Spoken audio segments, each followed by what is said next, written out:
नमोऽस्तु मङ्गलम् सर्वमङ्गलमाङ्गल्यं सर्वकल्याणकारणं प्रधानं सर्वधर्माणां जैनं जयतु शासनं जैनं जयतु शासनं नमो अरहन्ताणं नमो सिद्धाणं नमो आयेयाणं नमो वज्रायाणं नमो लोये सर्वसाधुं ಸ್ಥಿತವಚನಮನುಪಮಗತಿಯನೈಹಿಯ ಸಕಲ ಸಿದ್ಧರಿಗೆ ವಂದಿಸಿ ಶ್ರುತಕೇವಲಿಗಳು ಬೇಡಿದ ಸಮಯ ಪಾಪುರವನಾನೀಕತೆ ಕೇಳುವೆನು.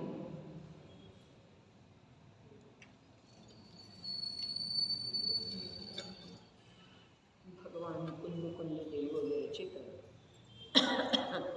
ಸಮಯಸಾರ ಪರಮಾಗಮದ ಆಶ್ರವ ಅಧಿಕಾರದ ಆರಂಭ ನಿನ್ನೆ ನೋಡ್ತಾ ಇತ್ತು. ಪುಟ ಸಂಖ್ಯೆ 175 170 ಅಥ ಮಹಾಮದ ನಿರ್ಭರಮಂತರಂ ಸಮರರಂಗಪರಾಗತಂ ಆಶ್ರವಂ ಅಯಂ ಉದಾರ ಗಂಭೀರ ಮಹೋದಯೋ ಜಯತಿ ದುರ್ಜಯ ಬೋಧನುರ್ಧರ.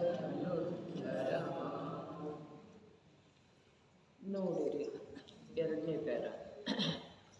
ನಮನ ಮಾಡುವ ವಿಕಲ್ಪವಂತೂ ಶುಭರಾಗವಿದೆ. ಈ ಎರಡನೇದ್ದೇನು ಅಂದರೆ ಎರಡನೇದ್ದಂದರೆ ಅಥವಾ ಜೈಚಂದ್ ಚಾವಡ ಏನು ಭಾಷಾವಚನಿಕೆ ಬರೆದ್ರು ಅದರೊಳಗೆ ಅವರು ಭಾಷಾವಚನಿಕೆಯೊಳಗೆ ಮೊದಲನೇ ಮಂಗಳಾಚರಣೆ. ಅಲ್ಲೇನು ಹೇಳಿದರು?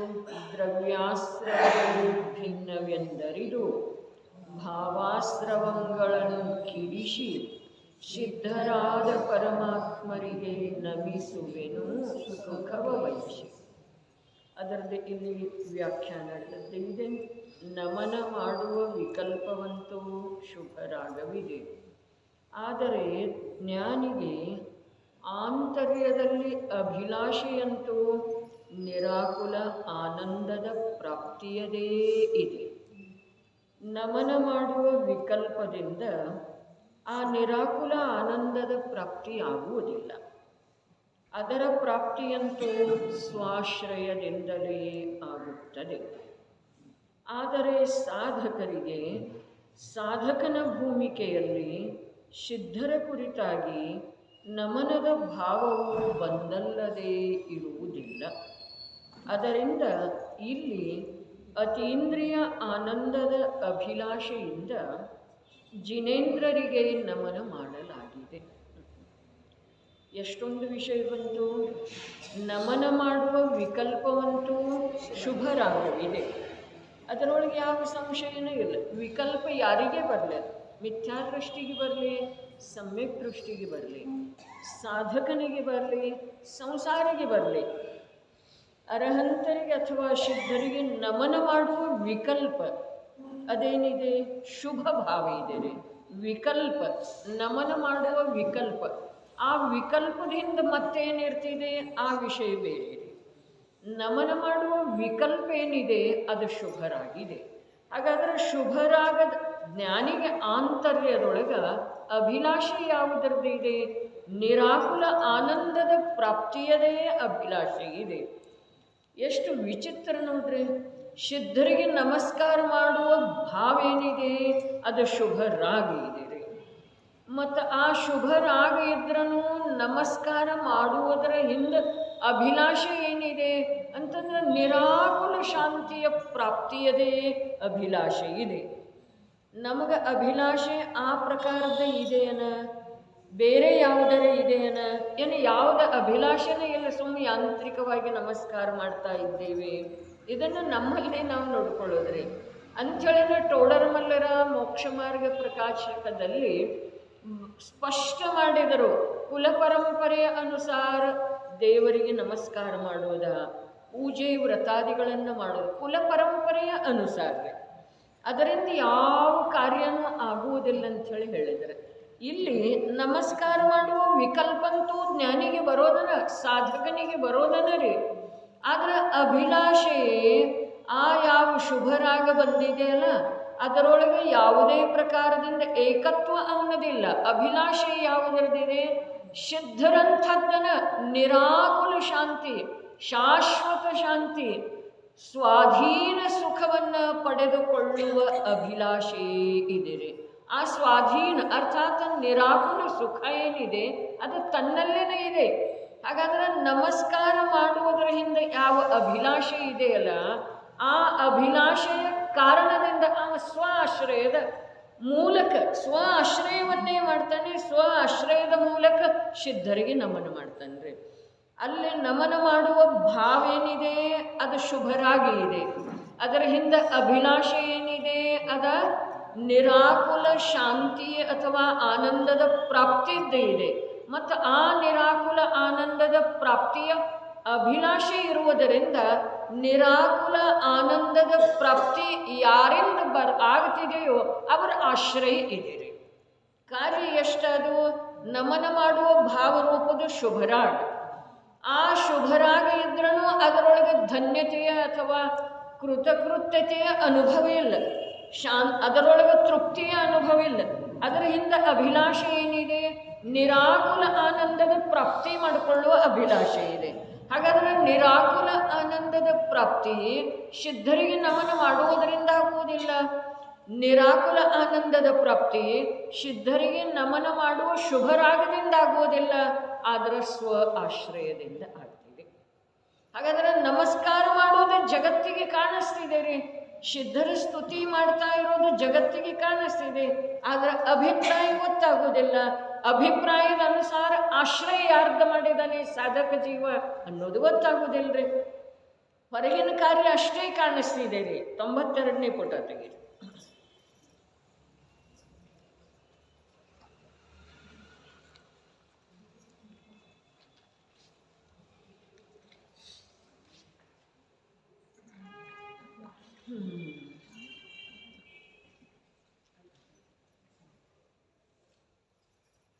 ಪ್ರಾರಂಭ. ಜೀವಾದಿ ಪದಾರ್ಥಗಳ ಜ್ಞಾನ ಸ್ವಭಾವ ರೂಪದಿಂದ ಆಗುವುದು. ತಾನು ಹಾಗೆ ಆಗೋದು.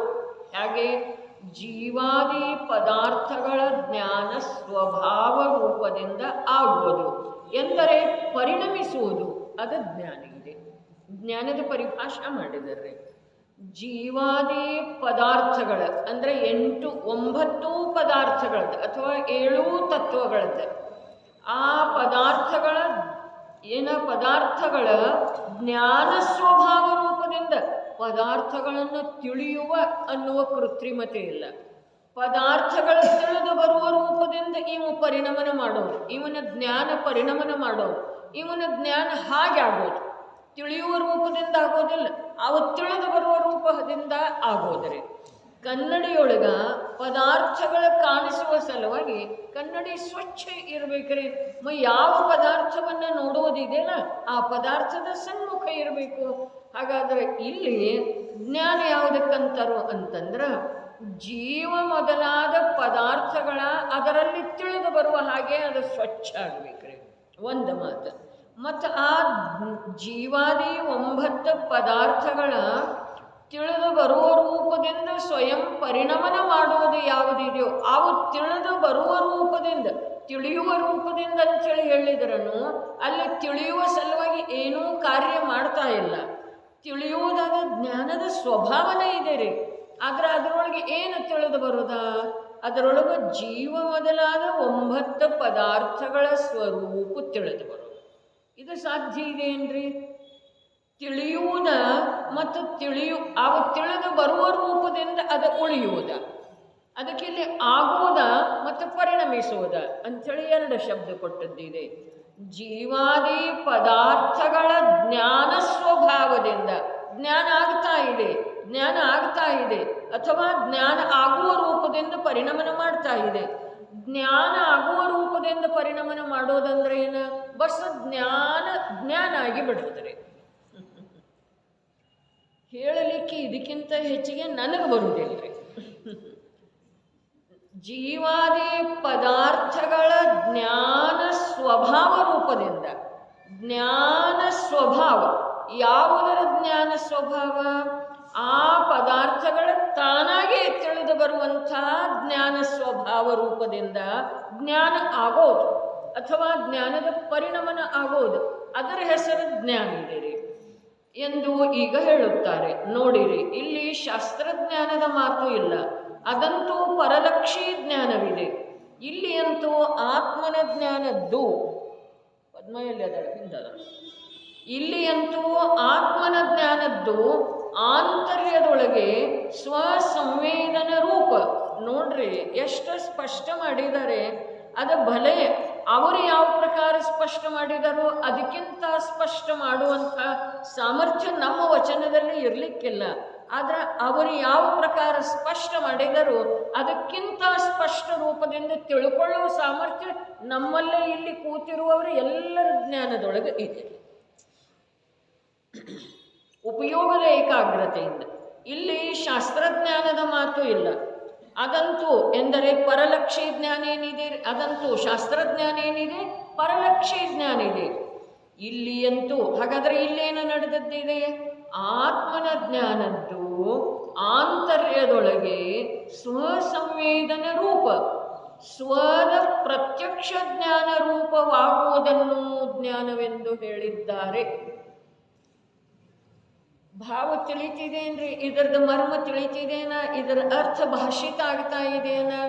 ಇಲ್ಲಂತೂ ಏನು ಹೇಳಿದ್ದಾರೆ, ಅಲ್ಲಿ ಮೇಲೇನು ಹೇಳಿದ್ದಾರೆ ಅದಕ್ಕಿನ್ನು ಜೋಡಿಸಲಿಕ್ಕೆ ಬೇಕಿರಲ್ಲ ನಾವು. ಏನ ಇಲ್ಲಿ ಅಂತೂ ಆತ್ಮನ ಜ್ಞಾನದ್ದು, ಆ ಜ್ಞಾನದ ಕಾರ್ಯ ಏನು ನಡೆದಿದೆ? ಆಂತರ್ಯದೊಳಗೆ ಸ್ವಸಂವೇದನ ರೂಪ, ಸ್ವಸಂವೇದನ ಆಗ್ತಾ ಇಲ್ಲ. ಸ್ವಸಂವೇದನ ರೂಪ ಸ್ವದ ಪ್ರತ್ಯಕ್ಷ ಜ್ಞಾನ ರೂಪವಾಗುವುದನ್ನು ಜ್ಞಾನವೆಂದು ಹೇಳುತ್ತಾರೆ. ಸ್ವಸಂವೇದನ ರೂಪ ಸ್ವದ ಪ್ರತ್ಯಕ್ಷ ಜ್ಞಾನ ರೂಪವಾಗುವುದು. ಸ್ವಸಂವೇದನ ರೂಪ ಸ್ವ ಇದೆ ರೀ. ಸ್ವಸಂವೇದನ ರೂಪ ಸ್ವ ಇದೆ. ಆ ಸ್ವದ ಪ್ರತ್ಯಕ್ಷ ಜ್ಞಾನ ರೂಪ ಯಾವುದು ಆಗಿದೆಯೋ ಅದನ್ನು ಜ್ಞಾನ ಅಂತಾರೆ. ಏನು ಹೇಳ್ತು? ಇನ್ನೊಂದ್ಸಲ, ಮತ್ತೊಂದ್ಸಲ, ಮತ್ತು 4 ಸಲ ಓದ್ರಿ ನೀವು. ಜ್ಞಾನದ್ದು ಆಂತರ್ಯದೊಳಗೆ ಸ್ವಸಂವೇದನ ರೂಪ ಸ್ವದ. ಸ್ವ ಎಂಥದ್ದಿದೆ? ಸ್ವ ಆತ್ಮ ಎಂಥವಿದ್ದಾನೆ? ಸ್ವಸಂವೇದನ ರೂಪದನ್ರಿ. ಇಲ್ಲಿ ವರ್ತಮಾನ ಜ್ಞಾನ ಏನು ಮಾಡ್ತಾ ಇದೆ? ಪ್ರಗಟ ಜ್ಞಾನ. ಜ್ಞಾನದ್ದು ಅಂತಂದ್ರೆ ಪ್ರಗಟ ಜ್ಞಾನದ ಕಾರ್ಯ. ಮತ್ತು ಆತ್ಮ ಎಂಥವು? ಸ್ವ ಎಂಥವದನು? ಸ್ವಸಂವೇದನ ರೂಪ. ಸ್ವಸಂವೇದನ ರೂಪದನ್ರಿ ಅವ. ಸ್ವ ಅರ್ಥಾತ್ ತಾನ್ ಎಂಥವದನು? ಅರ್ಥಾತ್ ಧ್ರುವ ತತ್ವ, ಅರ್ಥಾತ್ ನಿಜಾತ್ಮ ಎಂಥವದನು? ಸಂವೇದನ ರೂಪದನ್ರಿ. ಸಂವೇದನ ರೂಪ ಯಾವದನೋ ಅವು ಸ್ವ ಅದನ್ರಿ. ಅವನದ ಪ್ರತ್ಯಕ್ಷ ಜ್ಞಾನ ರೂಪ ಯಾವನಿಗೆ ಆಗಿದೆಯೋ ಅದಕ್ಕೆ ಜ್ಞಾನ ಅಂತಾರೆ. ಪ್ರತ್ಯಕ್ಷ ಮತ್ತು ಪರೋಕ್ಷದೊಳಗೆ ಏನಿದೆ? ಪ್ರತ್ಯಕ್ಷ ಮತ್ತು ಪರೋಕ್ಷದೊಳಗೆ ಏನಿದೆ? ಜ್ಞಾನ, ಪ್ರಗಟ ಜ್ಞಾನಕ್ಕ ಸಂವೇದನ ರೂಪದ ಯಾವ ಜ್ಞಾನ ಇದೆಯೋ ತ್ರಿಕಾಲಿ ಧ್ರುವ ಜ್ಞಾನ, ಅದರದ ಪ್ರತ್ಯಕ್ಷ ಜ್ಞಾನ ಆಗೋದು. ಪ್ರತ್ಯಕ್ಷ ಜ್ಞಾನ ಆಗೋದು ಅರ್ಥಾತ್ ಆ ಪ್ರಗಟ ಜ್ಞಾನಕ್ಕ ಮತ್ತು ಸ್ವಸಂವೇದನ ರೂಪ ಸ್ವದ್ರವ್ಯಕ್ಕ, ಪ್ರಗಟ ಜ್ಞಾನಕ್ಕ ಮತ್ತು ಸ್ವಸಂವೇದನ ರೂಪವಿರುವಂಥ ಸ್ವಕ ಮಧ್ಯದೊಳಗೆ ಯಾವ ಪರದೆನೂ ಇಲ್ಲದೆ ಇರೋದು. ಪ್ರತ್ಯಕ್ಷ ಜ್ಞಾನ ಅರ್ಥಾತ್ ಮಧ್ಯದೊಳಗೆ ವಿಕಲ್ಪದ ಪರದೆ ಇಲ್ಲ, ರಾಗದ ಪರದೆ ಇಲ್ಲ, ಶಾಸ್ತ್ರದ ಪರದೆ ಇಲ್ಲ. ಶಾಸ್ತ್ರಜ್ಞಾನದ ಮಾತಿಲ್ಲ ಅಂತ ಹೇಳಿ ಹೇಳಿದ್ರಲ್ಲ. ಶಾಸ್ತ್ರದ ಶಬ್ದಗಳ ಪರದೆ ಇಲ್ಲ ಮಧ್ಯದೊಳಗ. ಯಾರ ಮಧ್ಯದೊಳಗ? ಪ್ರಗಟ ಜ್ಞಾನ ತಿಳಿಯುವ ಕಾರ್ಯ ಯಾವುದು ಮಾಡ್ತಾ ಇದೆಯಲ್ಲ ಆ ಜ್ಞಾನಕ್ಕ ಮತ್ತು ಸಂವೇದನ ರೂಪದಿಂದ, ಸಂವೇದನ ಜ್ಞಾನದಿಂದ ಯಾವುದು ತಿಳಿದು ಬರ್ತಿದೆಯೋ ಅಂಥ ಸ್ವ. ಆ ಸ್ವ ಮತ್ತು ಸ್ವವನ್ನು ತಿಳಿಯುವಂಥ ಜ್ಞಾನ ಜ್ಞಾನ ತಿಳಿಯುವ ಕಾರ್ಯ ಮಾಡ್ತಿದೆ. ಆ ಸ್ವವಸ್ತು ಹೇಗಿದೆ? ಸಂವೇದನ ರೂಪದಿಂದ ತಿಳಿದು ಬರ್ತಿದೆ. ಅನ್ಯ ರೂಪದಿಂದ ಅದು ತಿಳಿದು ಬರುವುದಿಲ್ಲ. ಅನುಭವ ಮಾತ್ರ ಆತ್ಮ ಇದ್ದಾನ್ರಿ. ಯಾರ ಅನುಭವದೊಳಗೆ ಬರ್ತಾನೋ ಆತ್ಮ ಸ್ವಯಂ ಜ್ಞಾನದೊಳಗೆ ಪ್ರತ್ಯಕ್ಷ ಆಗ್ತಾನೆ ಮತ್ತು ಜ್ಞಾನಮಯ ರೂಪದಿಂದ ಆ ಜ್ಞಾನಕ್ಕೆ ಅನುಭವದಲ್ಲಿ ಬರ್ತಾನೆ.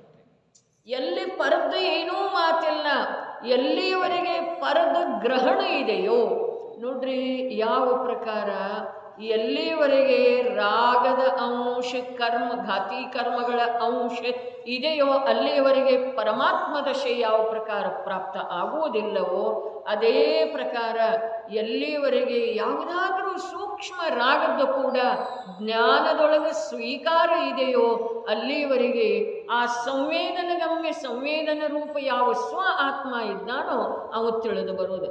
ಪ್ರತ್ಯಕ್ಷ ತಿಳಿದು ಬರೋದು ಸಾಧ್ಯ ಇಲ್ಲ. ಪರೋಕ್ಷ ರೂಪದಿಂದ ತಿಳಿದು ಬರ್ತಾನೆ, ಅರ್ಥಾತ್ ವಿಕಲ್ಪದಿಂದ, ಶಾಸ್ತ್ರದ ವಚನದಿಂದ, ಶಾಸ್ತ್ರದ ಕಡೆಗೆ ಅನುರಾಗ ಅಧಿಕ ಇರುವುದರಿಂದ ತಿಳಿದು ಬರ್ತಾನೆ. ಹೇಗ? ಪರೋಕ್ಷ ರೂಪದಿಂದ. ಆದರೆ ಪ್ರತ್ಯಕ್ಷ ತಿಳಿದು ಬರಬೇಕಾದ್ರೆ ಏನು ಆಗಬೇಕಾಗೋದ? ಆ ಜ್ಞಾನದ ಪರಿಣಾಮನ ಆಂತರ್ಯದೊಳಗ ಯಾವ ಸ್ವಸಂವೇದನ ರೂಪ ಸ್ವವಸ್ತು ಇದೆಯೋ ಅದನ್ನು ಪ್ರತ್ಯಕ್ಷ ರೂಪ ಯಾವುದು ಮಾಡ್ತಿದೆಯೋ ಅದನ್ನು ಜ್ಞಾನ ಅಂತಾರೆ. ಉಳಿದದ್ದನ್ನು ಜ್ಞಾನ ಅಲ್ಲೇ ಇಲ್ಲ. ಸಂವೇದನ ರೂಪದ ಯಾವ ಧ್ರುವಾತ್ಮ, ನಿಜಾತ್ಮ, ತ್ರಿಕಾಲಿ ವಸ್ತು ನ್ಯಾಯಕ ಪ್ರಭು ಇದ್ದಾನೋ ಅವನದ ಮಧ್ಯದೊಳಗೆ ಯಾವ ಪ್ರಕಾರದ ಪರದ ಗ್ರಹಣ ಇಲ್ಲದ್ದನ, ಪರದ ಪ್ರವೇಶ ಇಲ್ಲದ್ದನ, ವರ್ತಮಾನದ ಅವನ ಜ್ಞಾನ ತಿಳಿಯುವ ರೂಪದಿಂದ ಪರಿಣಮನ ಮಾಡೋದು, ಅದರ ಹೆಸರು ಜ್ಞಾನ. ಮಧ್ಯದೊಳಗೆ ಯಾವುದಾದ್ರದ್ದು ಆಶ್ರಯ ಇತ್ತು ಅಂತಂದ್ರೆ ಅದು ಜ್ಞಾನ ಅಲ್ಲ, ಅದು ನಿಜವಾದ ಜ್ಞಾನ ಅಲ್ಲ. ಆ ಜ್ಞಾನದಿಂದ ಆ ಜೀವನಿಗೆ ಸುಖ ಆಗುವುದಿಲ್ಲ, ಆ ಜ್ಞಾನದಿಂದ ಆ ಜೀವನಿಗೆ ಮೋಕ್ಷ ಮಾರ್ಗದ ಪ್ರಾಪ್ತಿ ಆಗುವುದಿಲ್ಲ. ಪ್ರತ್ಯಕ್ಷ ಮೋಕ್ಷದ ಪ್ರಾಪ್ತಿ ಅಂತೂ ಆಗೋದನ್ನೇ ಇಲ್ರಿ. ಇನ್ನೊಂದ್ಸಲ ಇಲ್ಲಿಯಂತೂ ಆತ್ಮನ ಜ್ಞಾನದ್ದು ಆಂತರ್ಯದೊಳಗೆ ಸ್ವಸಂವೇದನ ರೂಪ ಸ್ವದ ಪ್ರತ್ಯಕ್ಷ ಜ್ಞಾನ ರೂಪವಾಗುವುದನ್ನು ಜ್ಞಾನವೆಂದು ಹೇಳಿದ್ದಾರೆ. ಪ್ರತ್ಯಕ್ಷ ಜ್ಞಾನ ರೂಪ ಆಗುವ ಮಾತಿದೆ.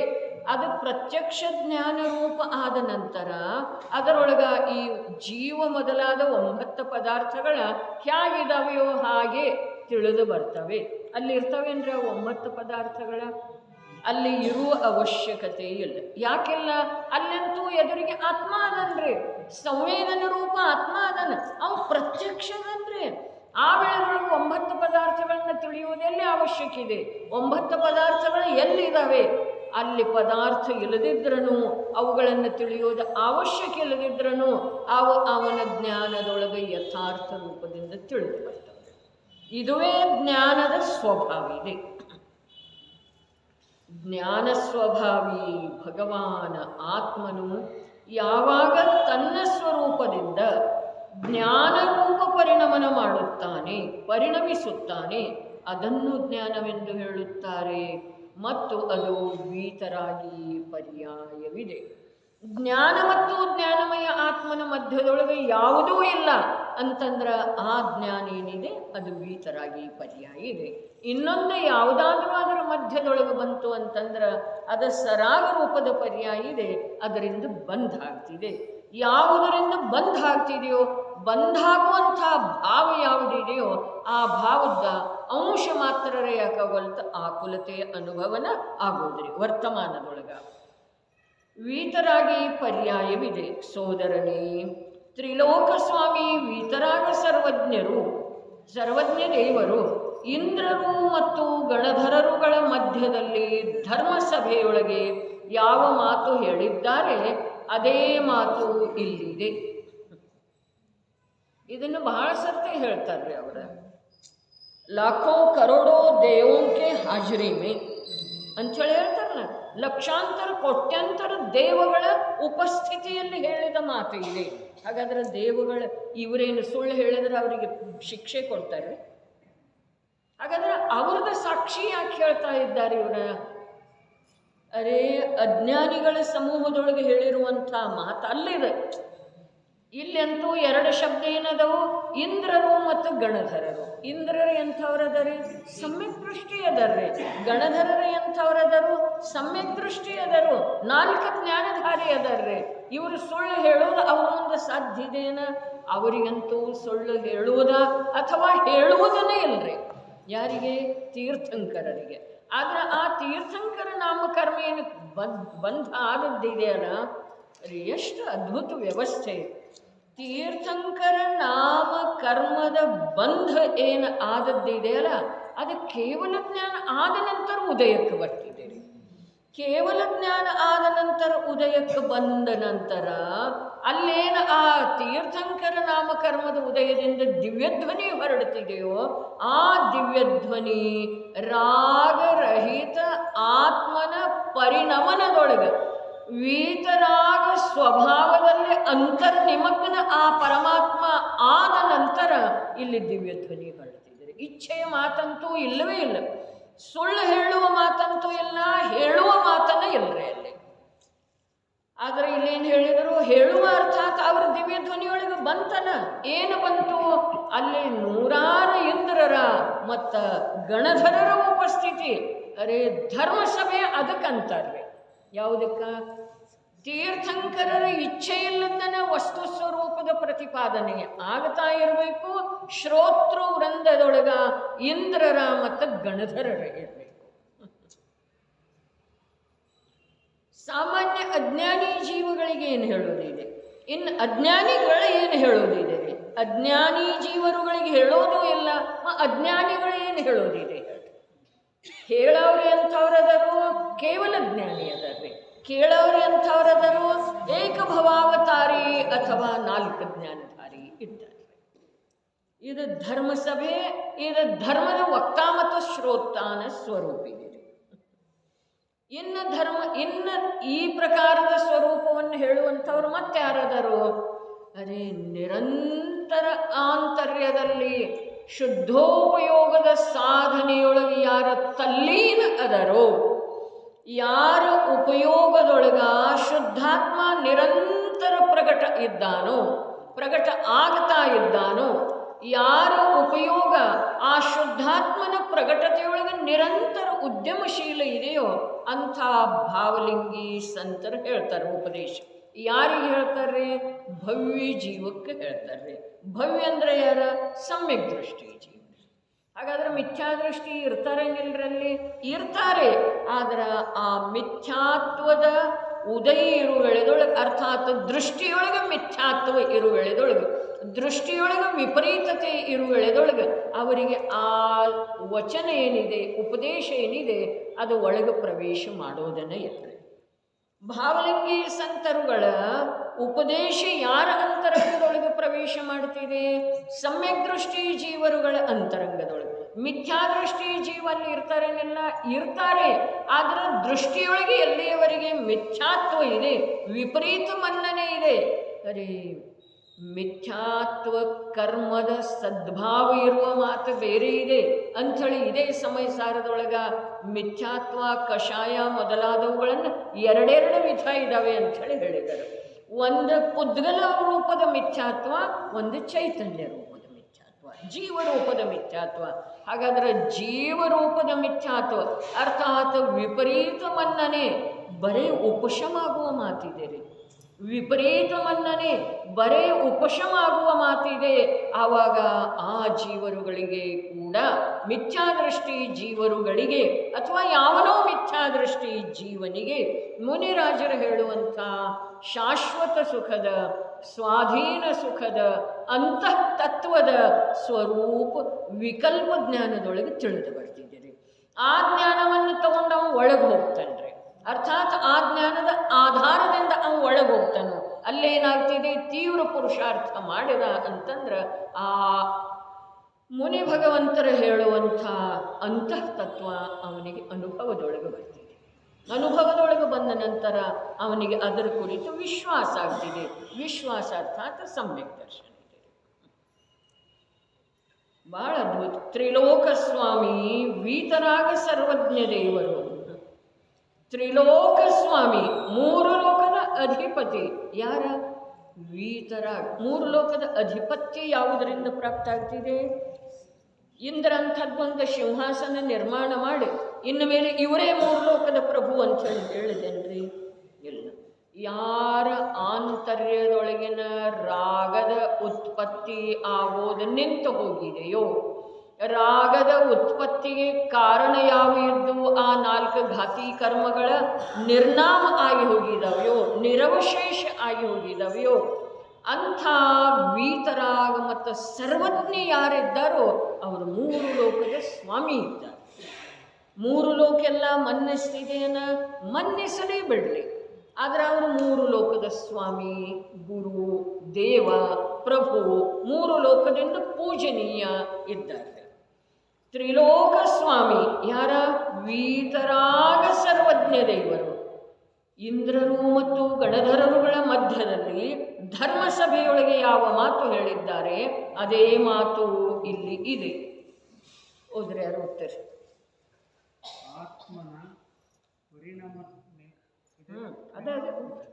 ಆತ್ಮನ ಪರಿಣಮನವು ಜೀವಾದಿ ಪದಾರ್ಥಗಳನ್ನು ತಿಳಿಯುವ ರೂಪದಿಂದ ಆಗುವುದು ಅಥವಾ ನಿಜ ನ್ಯಾಯಕನ ಲಕ್ಷ್ಯದಿಂದ ಜ್ಞಾನ ಪರ್ಯಾಯ ರೂಪ ಪರಿಣಮನವಾಗುವುದೇ ಸಂವಿಜ್ಞಾನವಿದೆ.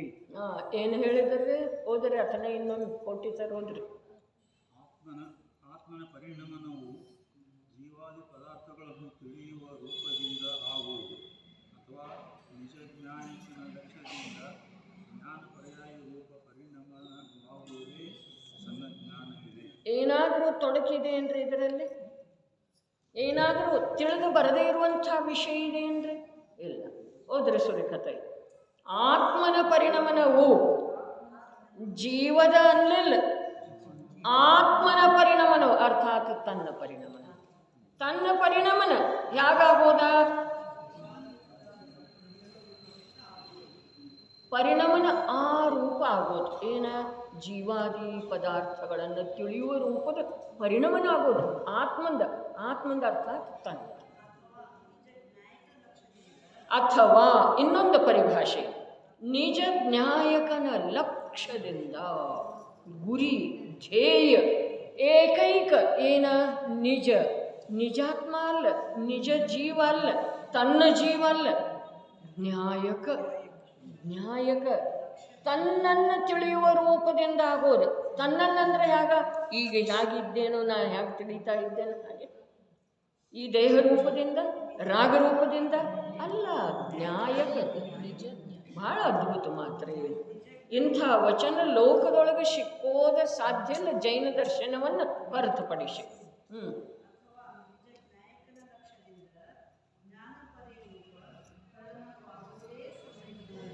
ಓದಿ ಬರುತ್ತಾ? ಆತ್ಮನ ಪರಿಣಮನವು ಜೀವಾದಿ ಪದಾರ್ಥಗಳನ್ನು ತಿಳಿಯುವ ರೂಪದಿಂದ ಆಗುವುದು ಅಥವಾ ನಿಜ ನ್ಯಾಯಕನ ಲಕ್ಷ್ಯದಿಂದ ಜ್ಞಾನ ಪರ್ಯಾಯ ರೂಪ ಪರಿಣಮನವಾಗುವುದೇ ಸಮ್ಯಕ್ ಜ್ಞಾನವಿದೆ. ನೋಡಿ, ಪುನಃ ಪುನಃ ಯಾಕೆ ಓದಿಷ್ಟು? ಆ ಪರಿಭಾಷೆಯ ಭಾವ ನಮಗೆ ಗೊತ್ತಾಗಬೇಕು. ಆತ್ಮನ ಪರಿಣಮನವು, ಅರೆ ನಮಗೆ ಸಮ್ಯಜ್ಞಾನ ಆಗಬೇಕಾಗಿತ್ತು ಅಂತಂದ್ರೆ ನನ್ನ ಪರಿಣಮನ ಹೇಗಾಗಬೇಕು? ಆತ್ಮಂದರೆ ಜ್ಞಾನದ್ದಲ್ಲ, ಮೊದಲ ಅಭೇದ ಕಥನ, ಆಮೇಲೆ ಆತ್ಮಂದಂದ್ರೆ ಏನ ಅಂದ್ರೆ ಜ್ಞಾನದ್ದ ಅಂಥೇಳಿ ಅಥವಾ ಶಬ್ದ ಇಟ್ಟು ಜ್ಞಾನದ್ದು ಹೇಳಿದರೆ. ಆತ್ಮನ ಪರಿಣಮನವು ಜೀವ ಮೊದಲಾದ ಪದಾರ್ಥಗಳನ್ನು ತಿಳಿಯುವ ರೂಪದಿಂದ ಆಗುವುದು. ತಿಳಿಯುವ ರೂಪದಿಂದ, ಮಾಡುವ ರೂಪದಿಂದ ಅಲ್ಲ. ಅಜೀವವನ್ನು ತಿಳಿಯುವ ರೂಪದಿಂದ, ಆಶ್ರಮವನ್ನು ತಿಳಿಯುವ ರೂಪದಿಂದ, ಮೋಕ್ಷವನ್ನು ತಿಳಿಯುವ ರೂಪದಿಂದ.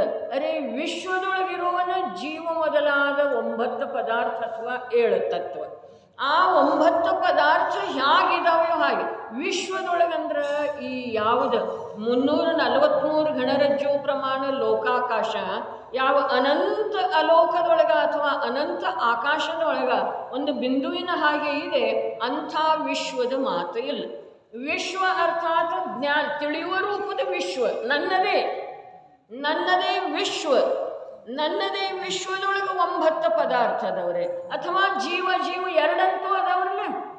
ಹೌದು ಮಹತ್ವ ಇಲ್ಲ. ನನ್ನ ಜ್ಞಾನದ ವಿಶ್ವದೊಳಗ ಎರಡು ಪದಾರ್ಥ ಅದಾವ. ಜೀವಾದಿ ಅಂದ್ರೆ ಜೀವ ಮತ್ತು ಅಜೀವ ಅಂಥೇಳಿನೂ ತಿಳಿಬಹುದು.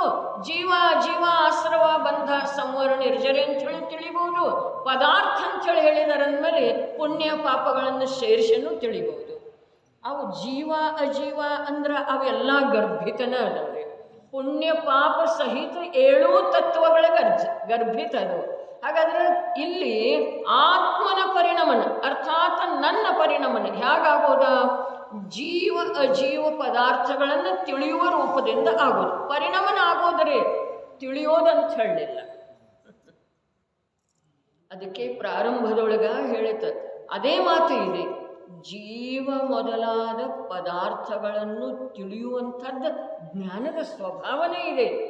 ಅವು ತಿಳಿದವರು ಜ್ಞಾನದ ಸ್ವಭಾವನ ಆಗಿರುವ ವೇಳೆದೊಳಗ ಜ್ಞಾನ ಅವುಗಳನ್ನು ತಿಳಿಯುವ ಸಲುವಾಗಿ ಯಾವುದೇ ಪ್ರಕಾರದ ಪ್ರಯತ್ನ ಮಾಡಬೇಕಾಗಿಲ್ಲ. ಇನ್ನು ಈ ಜೀವದ ಸ್ವಭಾವನ ಹೀಗಿದ್ದ ಕಾರಣ ಆ ಜೀವ ಮೊದಲಾದ ಪದಾರ್ಥಗಳ ಹೇಗಿದವೆಯೋ ಹಾಗೆ ಇಲ್ಲಿ ತಿಳಿದು ಬರ್ತವೆ. ಪದಾರ್ಥದೊಳಗೂ ಯಾವ ಪ್ರಕಾರದ ವಿಕೃತಿ ಇಲ್ಲ. ಜೀವದ ಜ್ಞಾನ ಸ್ವಭಾವದೊಳಗನೂ ಯಾವ ಪ್ರಕಾರದ ವಿಕೃತಿ ಇಲ್ಲ. ಅಂಥದ ಜ್ಞಾತ ಜ್ಞೇಯದ ಯಾವ ಸಂಬಂಧ ಉಳಿತಿದೆಯೋ ಆ ಜ್ಞಾನಕ್ಕ ಸಮ್ಯಕ್ ಜ್ಞಾನ ಅಂತಾರೆ. ಬೇರೆ ಯಾವ ಸಂಬಂಧ ಅಲ್ಲಿ ತಲೆ ಎತ್ತೋದನೇ ಇಲ್ಲ. ಆಶ್ರವವನ್ನು ನಾಶ ಮಾಡೋದಿದೆ, ಅಜೀವದ ಕಡೆಗಿನ ಲಕ್ಷ್ಯವನ್ನು ಬಿಟ್ಟುಕೊಡೋದಿದೆ, ಸಂವರ ರೂಪದಿಂದ ಪರಿಣಮನ ಮಾಡೋದಿದೆ, ಮೋಕ್ಷದ ಪ್ರಾಪ್ತಿ ಮಾಡಿಕೊಳ್ಳೋದಿದೆ. ಅರೇ ಹೇಳಿದ್ರಲ್ಲ, ಧ್ಯೇಯ ಮೋಕ್ಷ ಇಲ್ಲ, ಧ್ಯೇಯ ಜೀವ ಇದೆ. ಜ್ಞಾಯಕ ಸ್ವರೂಪದ ಜೀವರೇ ಜ್ಞಾನದ ಜ್ಞೇಯ ಧ್ಯೇಯ ಎರಡು ಏನ? ಅಭೇದ ಆತ್ಮ, ತ್ರಿಕಾಲಿ ಏಕ ಸ್ವಭಾವದ ಆತ್ಮ. ಮೋಕ್ಷೇನ ಆತ್ಮ ಅಲ್ರಿ. ಮೋಕ್ಷವನ್ನೇನು ಧ್ಯೇಯ ಮಾಡೋದಿರುವುದಿಲ್ಲ. ಆದ್ರೂ ಕೂಡ ಜಿನಾಗಮದಲ್ಲಿ ಅಂಥ ಕಥನನೂ ಬರ್ತವ್ರಿ. ಕೇವಲ ಒಂದು ಮೋಕ್ಷದ ಉದ್ದೇಶ ಇಟ್ಕೊಂಡು ಧ್ಯೇಯ ಇಟ್ಕೊಂಡ ಜೀವ ಮುನಿ ದೀಕ್ಷೆಯನ್ನು ಅಂಗೀಕಾರ ಮಾಡ್ತಾನೆ. ಇದು ಕಥನ ಅಸತ್ಯ ಅಲ್ಲ. ಅಲ್ಲಿ ಹೇಳುವ ತಾತ್ಪರ್ಯ ಇಷ್ಟ ಇದೆ. ಅವನಿಗೆ ಸ್ವರ್ಗಕ್ಕೆ ಹೋಗೋದಾ, ಜನರಿಂದ ನಮಸ್ಕಾರ ಮಾಡಿಕೊಳ್ಳೋದಾ, ಪೂಜೆ ಮಾಡಿಸ್ಕೊಳ್ಳೋದಾ, ಇದು ಯಾವುದೇ ಅಭಿಪ್ರಾಯ ಇರೋದಿಲ್ಲ. ಕೇವಲ ಒಂದು ಮೋಕ್ಷದ ಅಭಿಪ್ರಾಯ ಇಟ್ಕೊಂಡ ಅವನ ದಿಗಂಬರ ದೀಕ್ಷೆಯನ್ನು ಪ್ರವ್ರಜ್ಯವನ್ನು ಸ್ವೀಕಾರ ಮಾಡಿದ್ದಾನೆ. ಇಷ್ಟಲ್ಲಿ ತಾತ್ಪರ್ಯ ಇದೆ ರೀ. ಆದರೆ ಮೋಕ್ಷದ ಧ್ಯೇಯ ಇಟ್ಕೊಂಡ ದಿಗಂಬರ ದೀಕ್ಷೆ ತಗೊಳ್ಳುವಂಥ ಜೀವನಿಗೆ ಮೋಕ್ಷ ಆಗೋದಿಲ್ಲ. ಆತ್ಮನ ಧ್ಯೇಯ ಇಟ್ಕೊಂಡು ಯಾವ ಸರ್ವಸಂಗ ಪರಿತ್ಯಾಗ ಮಾಡ್ತಾನೋ ಅವನಿಗೆ ನಿಯಮದಿಂದ ಮೋಕ್ಷದ ಪ್ರಾಪ್ತಿ ಮಾಡಿಕೊಳ್ಳುವಂಥ ಪುರುಷಾರ್ಥ ಇದೆ, ಯೋಗ್ಯತೆ ಇದೆ. ಆತ್ಮನ ಪರಿಣಮನವು ಜೀವಾದಿ ಪದಾರ್ಥಗಳನ್ನು ತಿಳಿಯುವ ರೂಪದಿಂದ ಆಗುವುದು. ಅಂದರೆ ತಿಳಿಯುವುದಿಲ್ಲ ಇಲ್ಲಿ. ಅದರ ಸಲುವಾಗಿ ಯಾವ ಪ್ರಯತ್ನ ಇಲ್ಲ. ತಿಳಿಯುವ ರೂಪದ ಅವನ ಪರಿಣಮನ ಸ್ವಯಮೇವ ಆಗೋದ್ರೆ, ಸ್ವಯಮೇವ ಜೀವ ಮೊದಲಾದ ಪದಾರ್ಥಗಳನ್ನು ತಿಳಿಯುವ ರೂಪದಿಂದನ ಅವನ ಪರಿಣಮನಾಗುವುದು. ಅದರಲ್ಲಿ ಕೃತ್ರಿಮತೆ ಇಲ್ಲ, ಭಾರ ಇಲ್ಲ, ಕಷ್ಟ ಇಲ್ಲ. ನಮಗೆ ಧರ್ಮ ಅಂದ್ರೆ ಕಷ್ಟ ಇದೆ. ಏನಾದರೂ ಮಾಡಬೇಕು, ಏನಾದರೂ ಮಾಡದ ವಿನಃ ಧರ್ಮ ಎಂಥದ್ದ. ಅದಕ್ಕೆ ಇಲ್ಲಿ ಕೆಳಗೆ ಹೇಳಿದ್ದಾರೆ ನೋಡ್ರಿ, ಕೆಳಗಿನ ಪ್ಯಾರಕ್ಕೆ ಬರೀ. ಯಾರ ಜೀವನದಲ್ಲಿ ಈ ಆಧ್ಯಾತ್ಮಿಕ ತತ್ವದ ಮಾತನ್ನು ಮೊದಲೆಂದೂ ಆಲಿಸುವ ಅವಸರವೇ ದೊರಕಲಿಲ್ಲ, ಮೊದಲ ಬಾರಿಯೇ ಯಾರು ಈ ಮಾತನ್ನು ಆಲಿಸಿದ್ದಾರೆ ಅವರಿಗೆ ಹೊಸದರಂತೆ ಅಥವಾ ಕಠಿಣವೆನಿಸಬಹುದಾಗಿದೆ. ಜೈನ ಧರ್ಮವು ಹೀಗಿದೆಯೇನೋ ಎಂಬ ಪ್ರಶ್ನೆಯೂ ಅವರ ಮನಸ್ಸಿನಲ್ಲಿ ಉತ್ಪನ್ನವಾಗಬಹುದು. ಇಲ್ಲಿಯವರೆಗೆ ಅವರು ಏನು ಕೇಳಿದರು? ಜೈನ ಧರ್ಮದಲ್ಲಿ ದೇವದರ್ಶನ ಮಾಡುವುದು, ನೀರನ್ನು ಶೋಧಿಸಿ ಕುಡಿಯುವ, ರಾತ್ರಿ ಭೋಜನ ಮಾಡದಿರುವ, ವ್ರತ ಉಪವಾಸ ಮಾಡುವ, ಪೂಜಾದಿಗಳನ್ನು ಮಾಡುವ, ತೀರ್ಥಯಾತ್ರೆ ಮಾಡುವ, ಪರ್ವದಿನಗಳಲ್ಲಿ ನಿಯಮ ಸಂಯಮದಿಂದ ಇರುವ, ಹಸಿರು ತರಕಾರಿ ಮೊದಲಾದವನ್ನು ತಿನ್ನದಿರುವ. ನಾವೆಲ್ಲ ಮಾಡಿದೇವಲ್ಲ ನಾಟಕಿಗೆ ಆ ಒಂದು ವಾರದಿಂದ. ಇದನ್ನು ಜೈನ ಧರ್ಮ ತಿಳ್ಕೊಂಡಿದ್ದೇವೋ ಅಥವಾ ಇಲ್ರಿ? ಏನು ಹೇಳಿದ್ರಲ್ಲಿ? ಪರ್ವದಿನಗಳಲ್ಲಿ ನಿಯಮ ಸಂಯಮದಿಂದ ಇರುವ, ಹಸಿರು ತರಕಾರಿ ಮೊದಲಾದವನ್ನು ತಿನ್ನದಿರುವ, ಬ್ರಹ್ಮಚರ್ಯ ಪಾಲಿಸುವ, ಹಿಂಸೆ, ಅಸತ್ಯ, ಕಳವು ಮೊದಲಾದ ಪಾಪ ಮಾಡಬಾರದು ಎನ್ನುವುದನ್ನಂತೂ ಆಲಿಸಿದ್ದರು. ಜೈನ ಧರ್ಮದ ಉಪದೇಶದೊಳಗೆ ಇದನ್ನೆಲ್ಲ ಕೇಳಿದ್ರು. ಆದರೆ ಈ ಆಧ್ಯಾತ್ಮದ ಮಾತನ್ನು ಎಂದೂ ಆಲಿಸೇ ಇಲ್ಲ. ಈ ಅಧ್ಯಾತ್ಮವು ಏನಿದೆ ಎಂಬ ಪ್ರಶ್ನೆಯು ಉತ್ಪನ್ನವಾಗುವುದು ಸಹಜವಿದೆ. ನೋಡ್ರಿ, ಹೀನ ಜ್ಞಾನಿಗಳನ್ನು ಕೂಡ ನಿಜವಾದ ಜ್ಞಾನಿಗಳು ತಿರಸ್ಕರಿಸುವುದಿಲ್ಲ. ಅದು ಸಹಜ ಇದೆ. ಅವರು ಕೇಳೇ ಇಲ್ಲಲ್ಲ ಪಾಪ. ಅವರು ಇದನ್ನ ಕೇಳಿದ್ದಾರೆ ಇಂದಿನವರೆಗೆ. ರಾತ್ರಿ ಭೋಜನ ಮಾಡಬೇಡ್ರಿ, ದಿನ ದೇವ ದರ್ಶನ ಮಾಡ್ರಿ, ವ್ರತ ಕೊಟ್ರೂ ಅದನ್ನ ಕೊಟ್ಟಿದ್ದಾರೆ ಅವರ. ಹೌದು, ದಿನ ಬಸ್ಸಿಗೆ ಹೋಗ್ತೇನೆ ಅಂತ ಹೇಳಿ ನಿಯಮ ತಗೋ ಅಂದ್ರೆ ನಾ ಆಹಾರ ಮಾಡ್ತೇನೆ ಅಂತ ಹೇಳ್ತಾರೆ.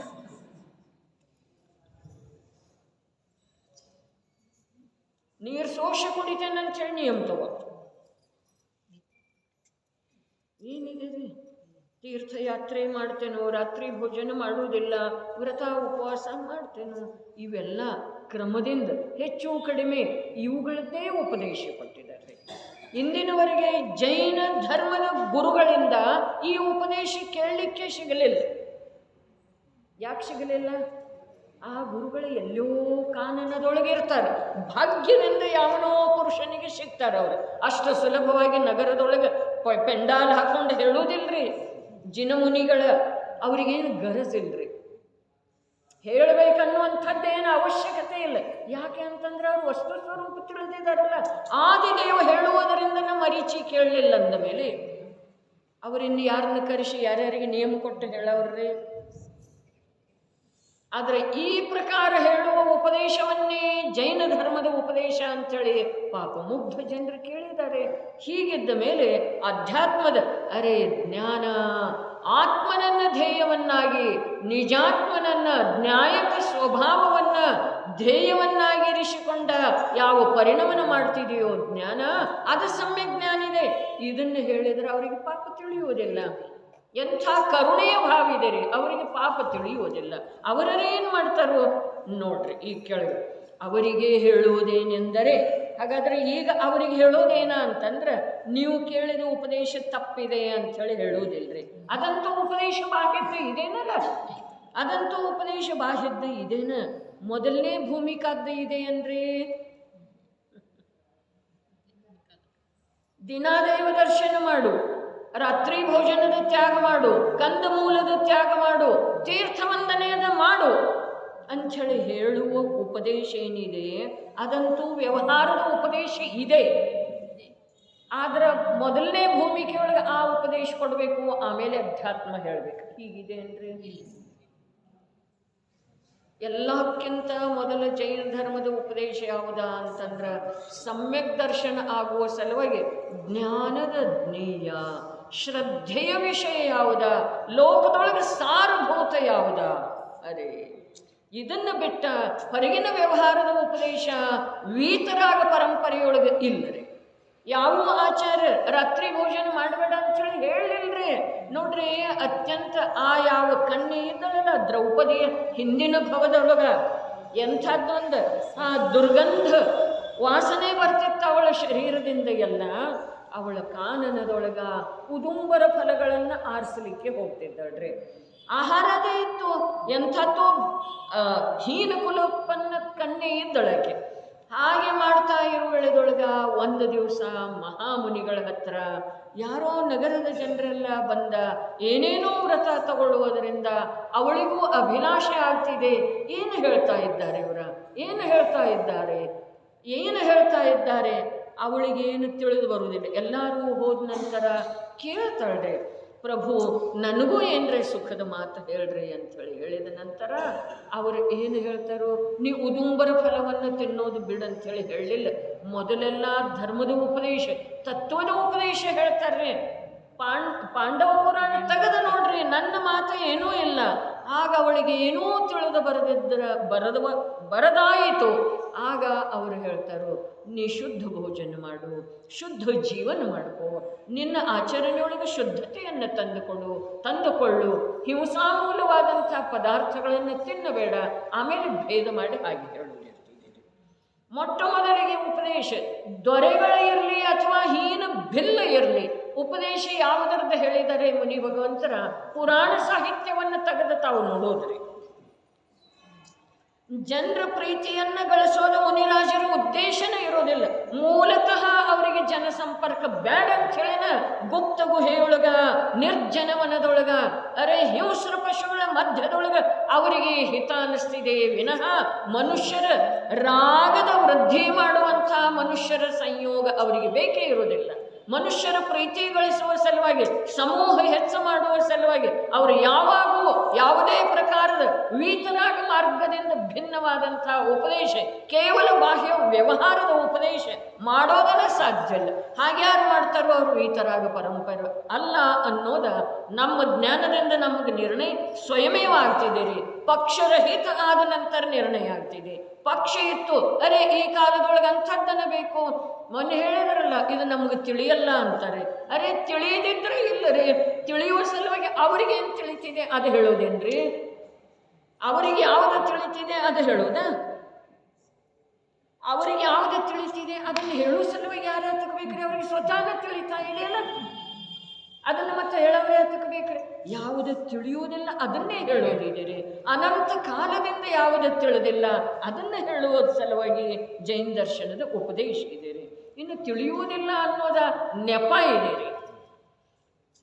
ಯಾವ ಮಾತ ಕ್ರೂರ ಶಿವಕ್ಕೆ ತಿಳಿತು, ಯಾವ ಮಾತ ಅತ್ಯಂತ ಹೀನ ಕಾಷ್ಟಾಂಗಾರನಿಗೆ ಕಟ್ಟಿಗೆ ಕಡಿದು ಮಾರುವಂಥವನಿಗೆ ತಿಳಿತು, ಯಾವ ಮಾತು ಮೀನ ಹಿಡಿಯುವಂಥವನಿಗೆ ತಿಳಿತು.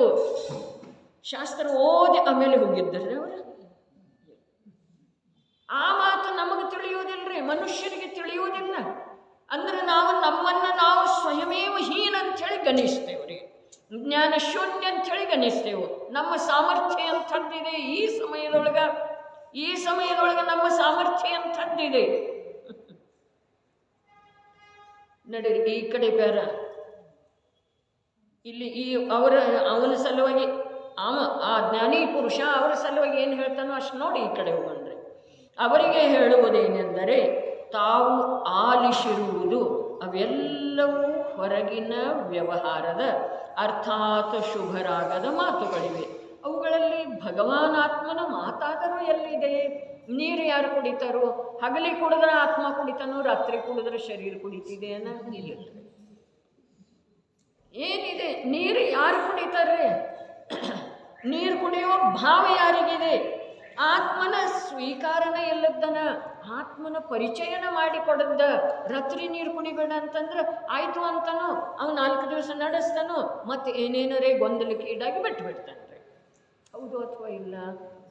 ಭಲೆ ಈ ಭವದಾಗ ಬಿಡುವುದಿಲ್ಲ ಅಂತ ಹೇಳಿ ಇಟ್ಕೊಳ್ಳೋ ನಿಷ್ಠ ಅದಂದ್ರೆ, ಸ್ವೀಕಾರ ಮಾಡಿದ ವ್ರತವನ್ನು ಬಿಟ್ಕೊಡುವುದಿಲ್ಲ ಅಂತ ಹೇಳಿ ಇಟ್ಕೊಳ್ಳೋರೆ. ಆದರೆ ಮುಂದಿನ ಭವದೊಳಗೆ ಆ ವ್ರತದ ಪ್ರಯೋಜನ ಆಗಲಿ ಅಥವಾ ಆ ವ್ರತದ ಆಚರಣೆಯಾಗಲಿ ಆಗ್ತಿದೆ ಅಂದರೆ ಮುಂದಿನ ಭವದೊಳಗೆ ಅವನಿಗೆ ಯಾಕೆ ಅಂತಂದರೆ ಇವು ಕೃತ್ರಿಮವಾಗಿ ಪ್ರತಿಜ್ಞೆಗೆ ಬದ್ಧನಾಗಿ ಅದರ ಪಾಲನೆ ಮಾಡಿದನ್ರಿ. ಯಾಕೆ ರಾತ್ರಿ ನೀರು ಕುಡಿಬಾರ್ದು? ನೀರು ಕುಡಿಯೋದ ಆತ್ಮನಿಗೆ ಅವಶ್ಯಕ ಇದೆ ಒಂದು ಮಾತು. ರಾತ್ರಿ ಕುಡಿದ್ರೆ ಏನು ಹಾನಿ ಇದೆ ಇದು ಎಲ್ಲದರ ಪರಿಚಯ ಇಲ್ಲದ ನೀ ಮೊದಲು ರಾತ್ರಿ ನೀರು ಕುಡಿಯೋದು ಬಿಡ ಅಂಥೇಳಿ ಹೇಳಿದ್ರೆ ಅಂತಾವ ಭಕ್ತಿಯಿಂದ ಅಂತಾನ ಒಂದು ಮಾತು. ಎರಡನೇದ ಇವ್ರ ಮಾತು ನಾನು ಕೇಳ್ದಿದ್ರೆ ನನಗೇನ್ರಿ ಶಾಪ್ ಗೀಪ್ ಕೊಟ್ರೆ, ಮಹಾತ್ಮ ಆದರಲ್ಲ ನನಗೇನ್ರಿ ಶಾಪ್ ಗೀಪ್ ಕೊಟ್ಟರೆ ನಂದೇನಾದರೂ ಹಾನಿ ಆಗಬಹುದು ಭಯದಿಂದ ಅಂತಂದ್ರೆ. ಆದ್ರೆ ಅದರ ಪಾಲನೆಯನ್ನು ಕೃತ್ರಿಮವಾಗಿನ ಮಾಡ್ತಾನೋ ಅದರದ ಫಲ ಅವನಿಗೆ ಏನೂ ಸಿಕ್ಕುವುದಿಲ್ಲ ಅನ್ನೋದು ನ್ಯಾಯದಿಂದ ಸಿದ್ಧ ಆಗ್ತಿದೆ. ನ್ಯಾಯದಿಂದ ಅದಕ್ಕೇನು ಕೇವಲ ಜ್ಞಾನ ಬೇಕಾಗಿಲ್ಲ, ಅದನ್ನು ಒಪ್ಪಿಕೊಳ್ಳುವ ಸಲುವಾಗಿ ಬೇರೆ ಯಾವ ವಿಶೇಷತೆ ಬೇಕಾಗಿಲ್ಲ. ನಮ್ಮ ಅವುಗಳಲ್ಲಿ ಭಗವಾನಾತ್ಮನ ಮಾತಾದರೂ ಎಲ್ಲಿದೆ ಮತ್ತು ಅವುಗಳಲ್ಲಿ ಆತ್ಮನ ಮಾತೇ ಇಲ್ಲವೆಂದ ಮೇಲೆ ಅವುಗಳಲ್ಲಿ ಧರ್ಮವೆಲ್ಲಿಂದ ಆಗುವುದು? ಎಷ್ಟು ನ್ಯಾಯಸಮ್ಮತ ಇದೆ ರೀ. ಏಕೆಂದರೆ ಆತ್ಮಜ್ಞಾನವಿಲ್ಲದೆ ಧರ್ಮದ ಆರಂಭವೇ ಆಗುವುದಿಲ್ಲ. ಅದಕ್ಕೆ ಮೊನ್ನೆ ಹೇಳ್ತಲ್ಲ, ಬೇಕಾದ್ದು ಮಾಡಲೇರಿ ನಾವು ನಮ್ಮ ಬುದ್ಧಿಗೆ ಏನೇನು ತಿಳಿತಿದೆ ಅದು ಮಾಡಲಿ, ನಮ್ಮ ಸಾಮರ್ಥ್ಯದ ಉಪಯೋಗ ಮಾಡಿಕೊಳ್ಳಿ. ಅಲ್ಲಿ ನಾವು ಊಟ ಮಾಡುವುದಿಲ್ಲ, ಅದು ತಿನ್ನುವುದಿಲ್ಲ, ನಾವು ಒಂದೇ ಸಲ ತಿಂತೇನೆ, 8 ದಿವಸ ಆಹಾರನ ತಗೊಳ್ಳೋದಿಲ್ಲ, ದಶಲಕ್ಷಣ 10 ದಿವಸ, ಷೋಡಶಕಾರನ 16 ದಿವಸ ಉಪವಾಸ ಮಾಡಿದವರು ಅದರ್ರಿ. ಅವ್ರದ್ದು ಆಶ್ಚರ್ಯನ ಆಶ್ಚರ್ಯ ರೀ. ಅದ್ರೊಳಗೆ ಆಶ್ಚರ್ಯ ಏನಿದೆ ರೀ? ಅದರಿಂದ ಲಾಭ ಏನಿದೆ ಅನ್ನೋ ಮಾತು ನಂತರ್ರೆ. ಅದರೊಳಗೆ ಆಶ್ಚರ್ಯ ಏನಿದೆ? ಆಹಾರ ಇಲ್ಲದ ಜೀವ ದೇಹದ ಜೊತೆಗೆ ಇರ್ತಾನೋ ಅಥವಾ ಇಲ್ಲ?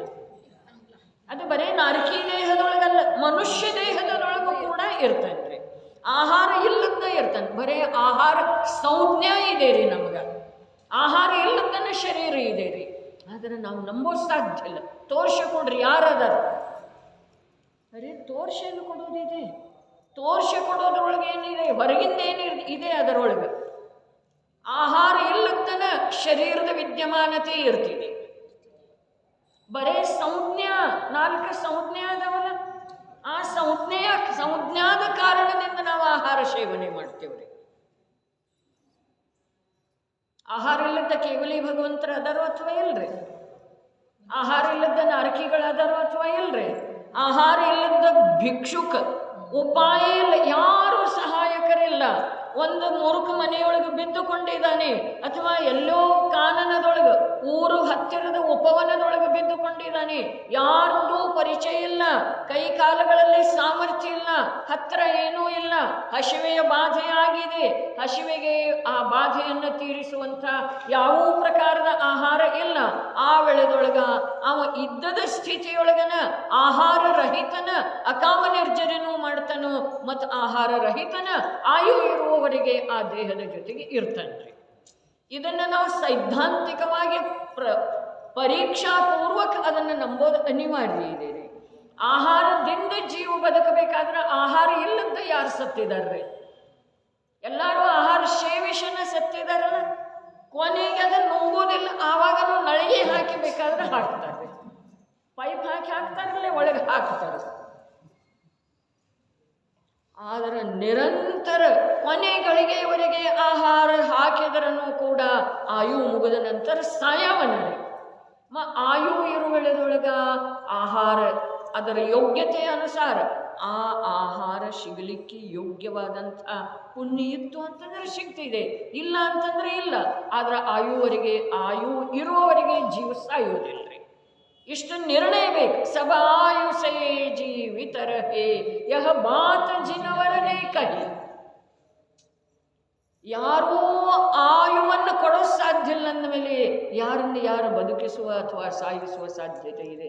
ಅರೆ ಸಮಯ ಸಾರದೊಳಗೆ ತ್ರಿಲೋಕ ಪೂಜ್ಯ ಅಕ್ಷಯ ಚಕ್ಷು ಸ್ವರೂಪವಿರುವಂಥ ಸಮಯ ಸಾರದೊಳಗೆ ಈ ಏನು ಗಾಥೆಗಳದವು, ಆ ಗಾಥೆಗಳದ್ದು ಮನನ ಆಗ್ಬೇಕು, ಚಿಂತನೆ ಆಗ್ಬೇಕು. ಅದರ ಮೂಲಕ ಆ ವಿಷಯದ ನಿರ್ಣಯ ಆಗ್ಬೇಕ್ರಿ. ಸಮಯ ಸಾರ ಸಿಕ್ಕಿದೆ ನಮಗ, ಸಮಯ ಸಾರ ಸಿಕ್ಕಿದೆ. ಅರೆ ಸಮಯ ಸಾರ ಯಾವ ಭಾಗ್ಯದಿಂದ ಸಿಕ್ಕಿದೆ, ಯಾವ ಭಾಗ್ಯದಿಂದ ಸಿಕ್ಕಿದೆ ಅನ್ನೋದು ಭಾಗ್ಯದ ಅಳತೆ ಮಾಡಿಕೊಂಡಾದರೂ ಅದರ ವಿಷಯವನ್ನು ನಮ್ಮದಾಗಿಸಿಕೊಳ್ಳಬೇಕ್ರಿ. ಎಲ್ಲ ಜೀವಗಳು ತಮ್ಮ ತಮ್ಮ ಆಯು ಇರುವುದರಿಂದ ಬದುಕಿದವ್ರೆ. ಔಷಧದಿಂದ ಬದುಕಿಲ್ಲ, ಆಹಾರದಿಂದ ಬದುಕಿಲ್ಲ, ಸಹಾಯಕರು ಇರುವುದರಿಂದ ಬದುಕಿಲ್ಲ. ಅರೆ ಮಗುವಿನ ಜನ್ಮ ಆಗ್ತಾ ಇದ್ದ ಹಾಗೆ ಮಾತೆಯ ಮರಣ ಆಗ್ತಿದೆ. ಆ ಮಗು ಆಯು ಇರೋ ತನಕ ಬೆಳೀತಿದೆಯೋ ಅಥವಾ ಇಲ್ಲರಿ? ಯಾವ ಪ್ರಕಾರ ಪುಣ್ಯ ಅಥವಾ ಪಾಪ ಇದೆಯೋ ಅದರ ಅನುಸಾರ ಅದರ ಪಾಲನೆ ಪೋಷಣೆ ಆಗ್ತಿದೆ. ಆದರೆ ಬೆಳೆಯೋದು ಉಳಿಯೋದು ಅದು ಆಯುವಿನ ಕಾರಣದಿಂದ. ಯಾವ ದೇಹಧಾರಿ ಜೀವ 4 ಗತಿಗಳಲ್ಲಿ ಇದ್ದಾವೆ ಅವೆಲ್ಲ ಆಯಾ ಗತಿಗೆ ಸಂಬಂಧಿಸಿದ ಆಯುವಿನ ಕಾರಣದಿಂದನೇ ಬದುಕಿದವ್ರೆ. ಅನ್ಯ ಯಾವುದರಿಂದನೂ ಬದುಕಿಲ್ಲ. ಒಂದು ಮಾತೆಂದರೆ ದೃಢ ದೃಢ ದೃಢ. ಯಾರೂ ಹೇಳಿದರನು ಯಾವುದೇ ಕಾರಣದಿಂದ ಅದರಲ್ಲೇ ಅಸ್ಥಿರತೆ ಬರಬಾರ್ದು. ಆ ಪ್ರಕಾರ ನಿರ್ಣಯ ಆಗುವ ಹಾಗೆ ನಾವು ಅದರದ್ದು ಚಿಂತನ ಮಂಥನ ಮಾಡಬೇಕ್ರಿ. ಕೇಳಿದರೆ ನಿರ್ಣಯ ಆಗುವುದಿಲ್ಲ, ಕೇಳಿದರೆ ತಿಳಿಯುವುದಿಲ್ಲ.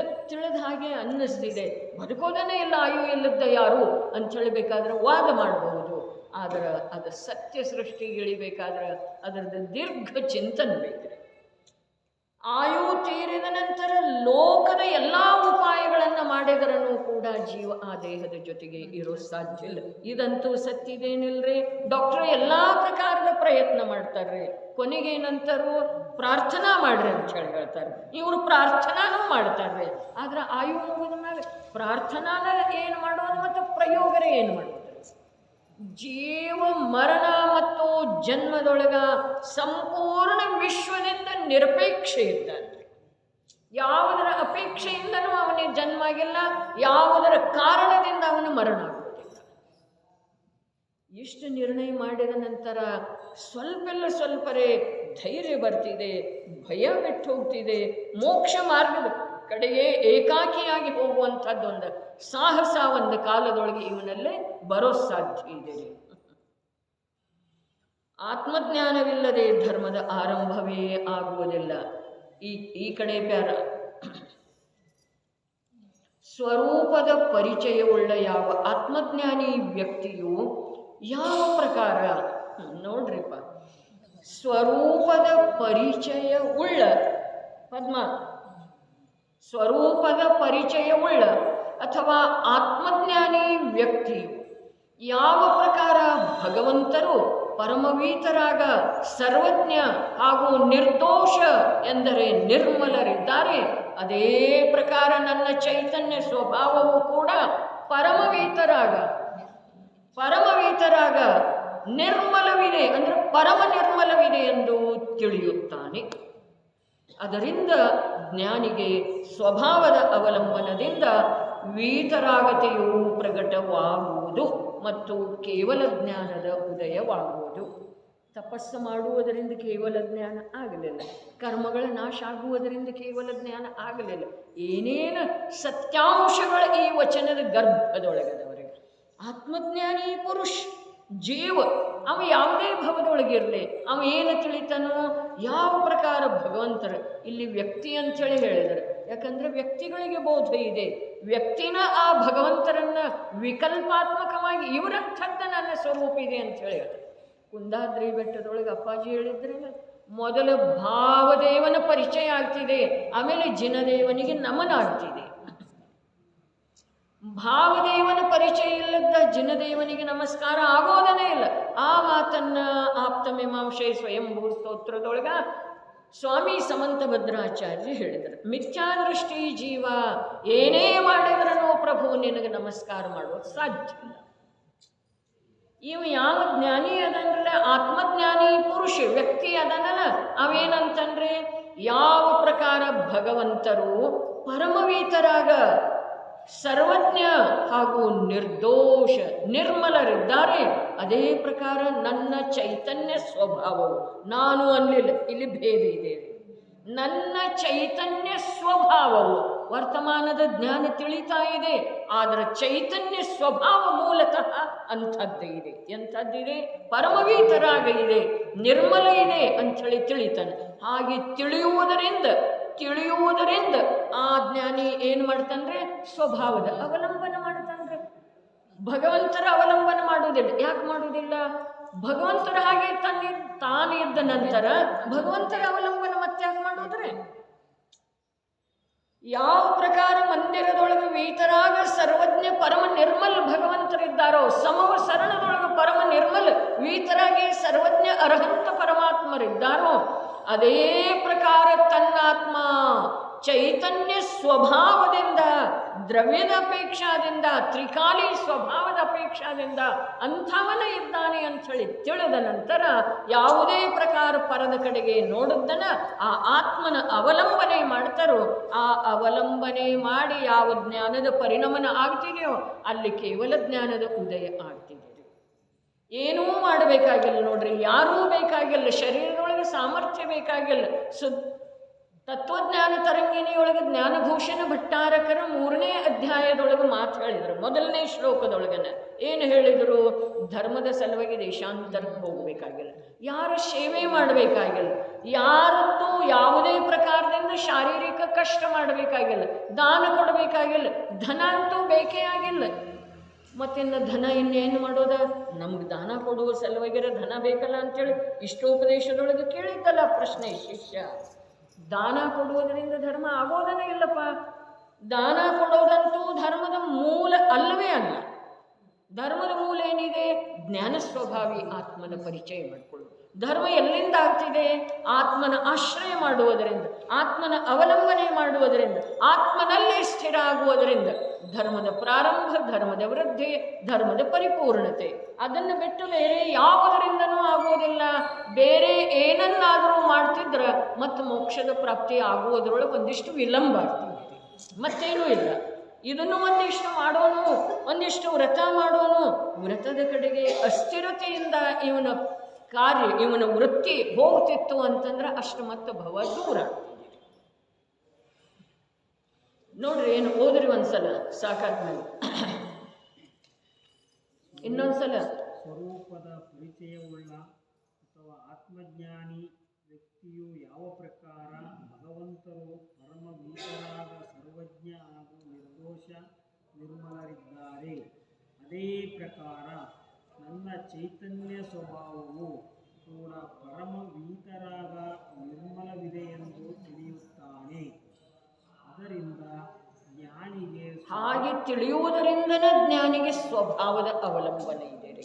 ಅವರು ಹಾಗೇ ಇದ್ದಾನೆ ನನ್ನ ಆತ್ಮ ಅಂತೇಳಿ ತಿಳಿಯುವುದರಿಂದನೇ ಅವನ ಜ್ಞಾನಕ್ಕೆ ಅವನಿಗೆ ಸ್ವಭಾವದ್ದೇ ಅವಲಂಬನೆ ಇದೆ. ಇದು ಅದೇ ಮಾತು ಇದೆ, ಅರುಹ ಸಿದ್ಧ ಹಿರಿಯ ಉಜ್ಜಾಯ ಸಾಹು ಪಂಚ ಪರಮೇಷ್ಠಿ ತೇವಿಹು ಚಿಟ್ಟದಿ ಆದೆ ತಮ್ಮ ಆದಾಹುಮೇ ಶರಣಂ. ನನಗೆ ಆತ್ಮನೇ ಆಶ್ರಯ ಇದ್ದಾನೆ, ಅವರ ನನಗೆ ಆಶ್ರಯ ಇಲ್ಲ. ಅವರ ಆಶ್ರಯದಿಂದ ನನಗೆ ಬಂಧ ಆಗ್ತಿದೆ, ಪುಣ್ಯ ಆಗ್ತಿದೆ, ಸಂಸಾರ ಆಗ್ತಿದೆ. ಓದ್ಬಿಟ್ರು. ಅದರಿಂದ ಜ್ಞಾನಿಗೆ ಸ್ವಭಾವದ ಅವಲಂಬನದಿಂದ ವೀತರಾಗತೆಯು ಪ್ರಕಟವಾಗುವುದು ಮತ್ತು ಕೇವಲ ಜ್ಞಾನದ ಉದಯವಾಗುವುದು. ಏಕೆಂದರೆ ಅವನಿಗೆ ರಾಗದ ಕುರಿತಾಗಿ ಮಮತ್ವ ಹಾಗೂ ಸ್ವಾಮಿತ್ವವಿರುವುದಿಲ್ಲ. ಅವನು ಆ ಶುಭರಾಗವನ್ನು ಲಾಭದಾಯಕವೆಂದು ಬಣ್ಣಿಸುವುದಿಲ್ಲ. ಹೀಗಾಗಿ ಅವನ ಈ ರಾಗವು ಕೂಡ ಕ್ರಮದಿಂದ ಕ್ಷೀಣವಾಗಿ ಚೈತನ್ಯವು ಜಾಗೃತವಾಗುವುದು ಮತ್ತು ಕೇವಲ ಜ್ಞಾನವು ಪ್ರಕಟವಾಗುವುದು.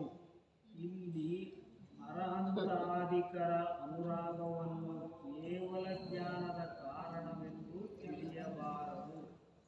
ಆದರೆ ಸ್ವರೂಪದ ಶ್ರದ್ಧೆ, ಜ್ಞಾನ ಹಾಗೂ ಸ್ವರೂಪದಲ್ಲಿಯೇ ಉಗ್ರ ರಮಣತೆ ಮಾಡುವುದು ಕೇವಲ ಜ್ಞಾನದ ಕಾರಣವಿದೆ ಎಂದು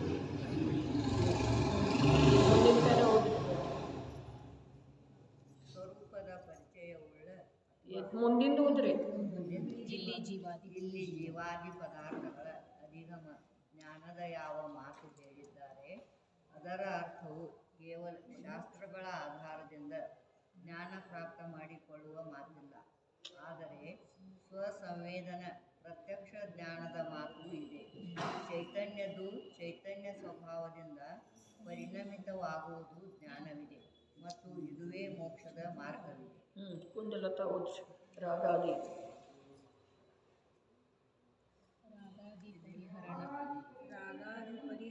ತಡೆ ಓದ್ರಿ.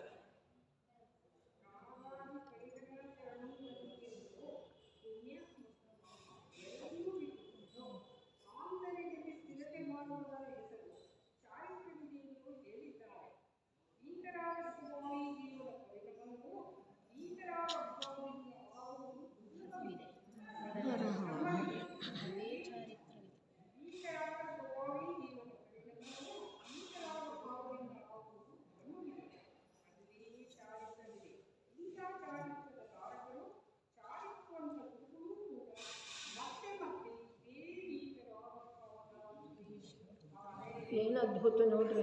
ಗುರುವಿನ ಬಗ್ಗೆ, ವೀತರಾಗ ಮುನಿ ಭಗವಂತರ ಬಗ್ಗೆ ಎಂಥ ಆದರದ ಭಾವ, ಭಕ್ತಿಯ ಭಾವ, ಶ್ರದ್ಧೆಯ ಭಾವ.